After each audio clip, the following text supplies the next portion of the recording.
हैदराबाद के अग्निकांड हादसे में कुर्सेला के रहने वाले सिंटू महलदार का मृत शरीर बल्थी महेशपुर गांव पहुंचा। मृतक के शरीर के गांव पहुंचते ही ग्रामीणों का हुजूम उमड़ पड़ा। वहीं मृतक की मां तथा पत्नी शव को गले लगाकर फूट फूट कर रोने लगी। इसी दौरान पूरे गांव का माहौल गमगीन हो गया। वहीं परिजनों की चीख चित्कार से पूरे गांव के लोगों की आंखें भी नम हो गई। इस दौरान कुर्सेला अंचलाधिकारी गुलाम शाहिद के द्वारा मुख्यमंत्री राहत कोष से मृतक सिंटू मालदार की पत्नी सरगम कुमारी को 2 लाख का चेक बीडीओ, थानाध्यक्ष, प्रमुख प्रतिनिधि व उत्तरी मुरादपुर पंचायत के मुखिया की मौजूदगी में दिया गया। इस पूरे प्रकरण पर मीडिया से बात करते हुए कुर्सेला अंचलाधिकारी गुलाम शाहिद ने क्या कहा, सुनिए। प्रशासनिक से मुख्यमंत्री राहत कोष से 2 लाख रुपए का चेक अभी आप लोग के सामने जो है उनकी पत्नी को, डिसीज की पत्नी को हैंड ओवर कर दिया गया है। हैदराबाद सरकार की ओर से भी कुछ घोषणा की गई है, हैदराबाद सरकार की तरफ से भी। कितनी की? 5 लाख की घोषणा की गई है, जैसे कि हमको पता चला है। आपको बता दें कि हैदराबाद के अग्निकांड में पूरे कटिहार जिले से 3 लोगों के मौत का आंकड़ा सामने आया है और कटिहार जिला अधिकारी के त्वरित कार्रवाई पर सभी परिवारजनों को उचित मुआवजा मिले, इस बात का आश्वासन कटिहार जिला अधिकारी श्री उद्यन मिश्रा ने दिया है। कटिहार के सालमारी थाना अंतर्गत इतवारी हाट के निकट HMI ट्रेडर्स की दुकान का ताला तोड़कर चोरी करने का मामला सामने आया है। प्राप्त सूचना के अनुसार चोरों ने छत का ऊपरी हिस्सा तोड़कर दुकान के अंदर प्रवेश हुए और अंदर घुसकर नगद 6 लाख रुपए, चेक बुक, खाता बही और कुछ सामान चोरी कर ले गए। जब दुकानदार ने अपनी दुकान सुबह को खोली तो वो हक्का बक्का रह गए। इस संदर्भ में सालमारी ओपी में पीड़ित दुकानदार ने 73/22 कांड संख्या में एक FIR दर्ज करवाई है। चोरी की घटना CCTV में कैद है। इस संबंध में OP अध्यक्ष विजय कुमार यादव ने बताया कि चोरी की घटना पर मामला दर्ज कर जांच की जा रही है। CCTV फुटेज खंगालने पर घटना को अंजाम देने वालों की पहचान की जा रही है और शीघ्र मामले का उद्भेदन कर आरोपी की गिरफ्तारी का आश्वासन भी दिया गया है। चोरी की इस वारदात पर बुधवार को बारसोई पुलिस निरीक्षक अरुण कुमार सिन्हा घटना स्थल पर पहुंचकर दुकान में लगी CCTV कैमरे की जांच कर कई बिंदु पर चर्चा करते हुए OP अध्यक्ष को कार्रवाई तेजी से करने का आदेश दिया। इस घटना पर सालमारी व्यवसायी वर्ग में दहशत का माहौल है। वहीं भीड़ भाड़ वाले क्षेत्र में रात के 10 बजे इस तरह की घटना से सालमारी व्यवसाय वर्ग में लोगों की चिंता बढ़ी है एवं दहशत का भी माहौल है। सालमारी व्यवसाय वर्ग में शीघ्र मामले का उद्भेदन एवं राशि की रिकवरी नहीं होने पर सड़क जाम कर आंदोलन करने की बात कही है। अब देखते हैं इस पूरे प्रकरण में पुलिस कब तक इस मामले का उद्भेदन कर पाती है और क्या 6 लाख जो चोरी किया गया है उसे रिकवर कर पाती है। सालमारी आजमनगर प्रखंड क्षेत्र के सालमारी हल्का कार्यालय में आजमनगर CO संजय कुमार द्वारा औचक निरीक्षण किया गया। बताते चले कि आजमनगर प्रखंड क्षेत्र अंतर्गत सालमारी मस्जिद चौक में सरकारी जमीन पर स्थित हल्का कर्मचारी ऑफिस कार्यालय है, जिसमें कि 9 पंचायतों के जमीनी संबंधित जैसे कि दाखिल खारिज करना हो या फिर जमीन का खजाना जमा करने का हो, यहाँ पर हर तरह की जमीनी संबंधित कार्य की जाती है और जमींदारों को सुविधा मुहैया कराते हैं, जिसमें कि बघोड़ा, मलिकपुर, गोरखपुर, मुकुरिया, सालमारी, पिंघल, तिगड़ा, जलकी एवं गाय घाट के लोगों को सुविधा मुहैया कराते हैं।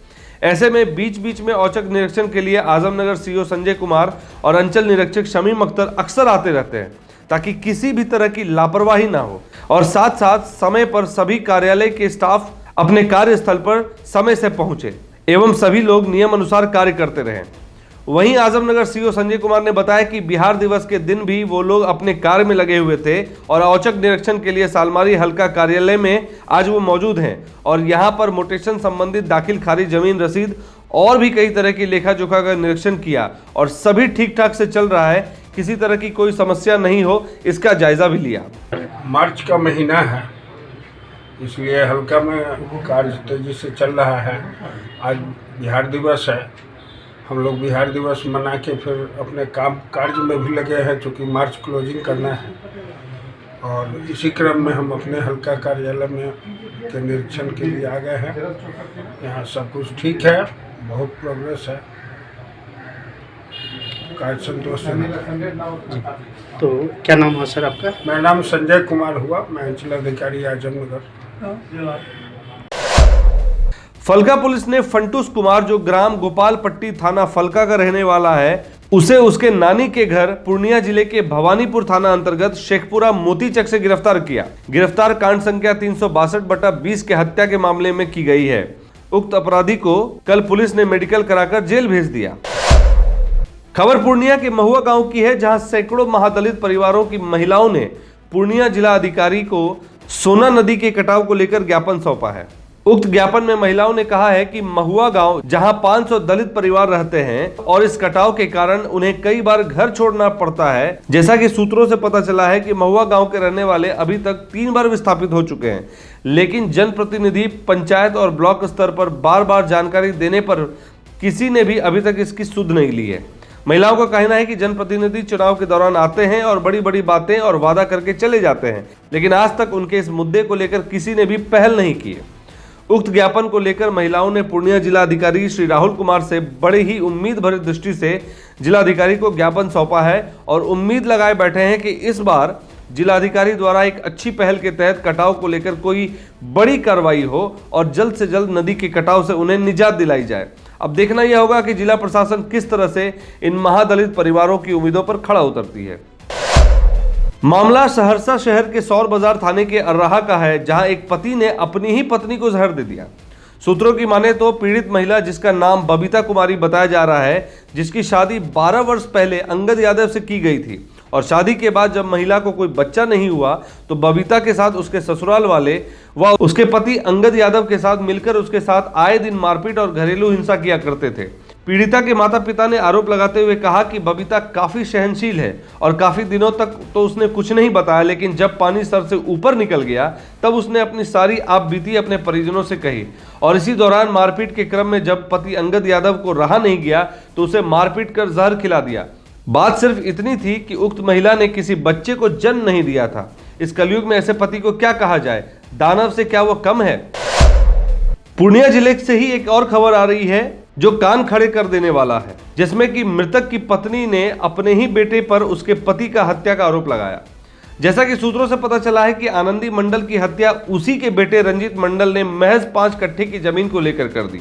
आपको बता दें कि आनंदी मंडल ने अपनी बेटी को 1.5 बीघा जमीन दे दी थी, क्योंकि बेटी काफी गरीब थी। इस बीच आनंदी मंडल की काफी कहासुनी अपने बेटे रंजीत मंडल से होती थी।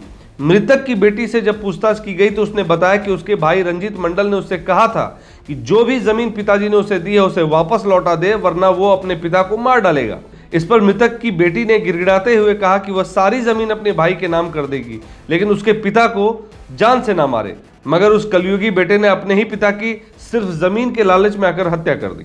सोचने वाली बात यह है कि मृतक तो बेचारा जान से गया ही, साथ ही हत्यारा बेटा रंजीत मंडल भी किसी काम का नहीं रहा और पुलिस अब मामले के अनुसंधान कर रही है और बेटी की धरपकड़ के लिए छापेमारी तेज कर दी है और आश्वासन दिया है कि हत्यारे को जल्द से जल्द पकड़ा जाएगा। पूर्णिया के ही अमोर थाना क्षेत्र के धुरपेली के वार्ड संख्या 1 में परमान नदी में डूबने से फुचनू नाम के 6 वर्षीय बालक की मौत हो गई। प्राप्त सूत्रों के अनुसार जब काफी देर तक फुचनू परिजनों को नहीं मिला तब जाकर परिजन उसे जोर शोर से ढूंढने लगे। इस बीच पड़ोस के कुछ बच्चे जब खेल रहे थे और उनसे पूछे जाने पर पता चला कि फुचनू कुछ बच्चों के साथ नदी में नहाने गया था। बस फिर क्या था, सभी ने आओ देखा ना ताओ नदी में जाकर बच्चे को ढूंढने लगे और वही हुआ जिसका डर था। फुचनू की डूबने से मौत हो गई। घटना की जानकारी देते हुए इकबाल खान ने पुलिस और अंचल प्रशासन को सूचना दी और पुलिस प्रशासन शव को पोस्टमार्टम हेतु अपने कब्जे में लिया और पोस्टमार्टम के लिए सदर अस्पताल भेज दिया। इस दुखद घटना से पूरे गांव में सन्नाटा सा छा गया है। कटिहार के प्राणपुर पंचायत भवन में मुखिया की अध्यक्षता में जमीन सर्वे को लेकर एक बैठक का आयोजन किया गया। मुखिया मंजू देवी की अध्यक्षता में इस कार्यक्रम का आयोजन किया, जिसमें कि बताया गया कि कटिहार जिला अधिकारी श्री उद्यन मिश्रा के निर्देश पर भू अभिलेख परिणाम निदेशालय एवं भूमि सुधार विभाग के द्वारा बिहार विशेष भूमि सर्वेक्षण किया जाएगा, जिसके तहत विभिन्न तरह के कागजात और पत्राचार के लिए लोगों को अवगत कराया जाएगा, ताकि कोई भी भू मालिक किसी भी निर्देश से वंचित न रह जाए और जिससे कि सही समय पर मुआवजे की राशि उसे ना मिल पाए। इसलिए इस आयोजन में कई दिशा निर्देश दिए गए और इस बैठक का आयोजन हुआ। और यही नहीं, भूमि दानी मालिकों को सही समय पर मुआवजे की राशि भी मिल जाए, इस बारे में भी कई दिशा निर्देश दिए गए। आजादी के 70 साल बीत जाने के बाद भी कटिहार बारसोई प्रखंड के लेगवा गांव के लोग आज भी चचरी पुल पर आवागमन कर रहे हैं। कटिहार के बारसोई प्रखंड के लेगवा गांव स्थित महानंदा नदी के ऊपर बने चचरी पुल से वहां के लोग रोजाना आना जाना करते हैं। आपको बता दें कि महानंदा नदी बिहार और बंगाल की वह शीर्ष नदी है जो बिहार के कटिहार जिले को अन्य पश्चिम बंगाल के क्षेत्र से भिन्न करती है। लेकिन इसी चचरी पुल को बनाने में 70 साल से ऊपर का भी वक्त लग रहा है। गांव वालों का कहना है कि इस नदी के ऊपर पुल बन जाने से उन्हें आने जाने में काफी सहूलियत होगी। कई बार तो जनप्रतिनिधि चुनाव के दौरान आए और बड़े बड़े वादे करके चले गए, मगर आज तक इस नदी पर चचरी के अलावा कोई भी पुल नहीं बन पाई। वहीं गांव वालों का तो यहां तक कहना है कि चचरी पुल भी गांव वालों ने खुद के चंदे से बनवाया ताकि उनका संपर्क जिला मुख्यालय से बना रहे। शर्म आनी चाहिए ऐसे जिला प्रतिनिधियों को जो आजादी के 70 साल के बाद होने पर भी इस नदी पर पुल नहीं बनवा सके। वैसे तो हर बार लोग बड़े बड़े वादे करते हैं, लेकिन जब जमीनी हकीकत की बात आती है तो वहीं धराशायी हो जाती है। इस बार गांव वालों ने बड़ी उम्मीद लगाई है कटिहार जिला प्रशासन से और देखते हैं इस बार कब तक कार्रवाई हो पाती है। हमारे वीडियो को लाइक और सब्सक्राइब करना ना भूलें।